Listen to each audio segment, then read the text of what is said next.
America के F-35 को दुनिया का सबसे ताकतवर लड़ाकू विमान माना जाता है और यह विमान स्टील्थ फीचर से लैस है, जिसके चलते ये जल्दी से रडार की पकड़ में नहीं आता है। ये सिंगल सीट, सिंगल इंजन वाला 5वीं पीढ़ी का लड़ाकू विमान है।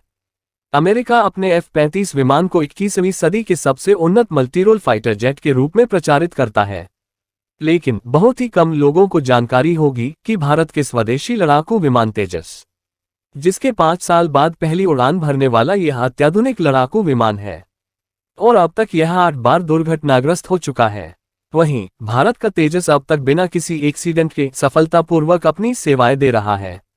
दक्षिण कोरिया ने कुछ दिनों पहले ही F-35 लड़ाकू विमान को लेकर गंभीर शिकायतें की थी और दक्षिण कोरिया का कहना है कि उसको मिले 40 F-35 लड़ाकू विमान 18 महीने में 234 बार उड़ तक नहीं सके थे। लॉकहीड मार्टिन का F-35 लड़ाकू विमान वर्टिकल टेक ऑफ और लैंडिंग तकनीकी से लैस है। F-35 के पहले प्रोटोटाइप ने 15 दिसंबर 2006 में पहली बार उड़ान भरी थी।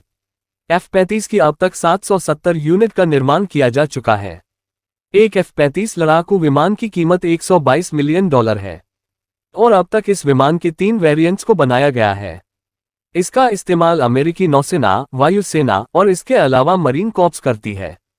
अमेरिका ने अब तक F-35 लड़ाकू विमान को दुनिया के कई देशों को बेचा है। इनमें यूनाइटेड किंगडम, ऑस्ट्रेलिया, दक्षिण कोरिया, इजरायल और जापान शामिल है। ये सभी देश या तो इसे ऑपरेट कर रहे हैं या फिर खरीदने की प्रक्रिया में हैं। दक्षिण कोरिया ने शिकायत की थी कि तकनीकी खामी के कारण उसके F-35 लड़ाकू विमान उड़ान नहीं भर पा रहे हैं।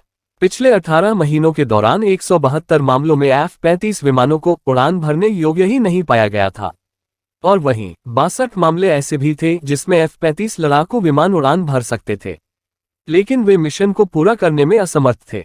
जमीन पर धूल फांक रहे F-35 लड़ाकू विमान पिछले साल औसतन सिर्फ 12 दिन ही उड़ सका था और उसके पहले के 6 महीनों में सिर्फ 11 दिन ही मिशन को अंजाम दे सके, जिसके चलते दुनिया का सबसे ताकतवर लड़ाकू विमान इस समय पूरी दुनिया में चर्चा का विषय बना हुआ है।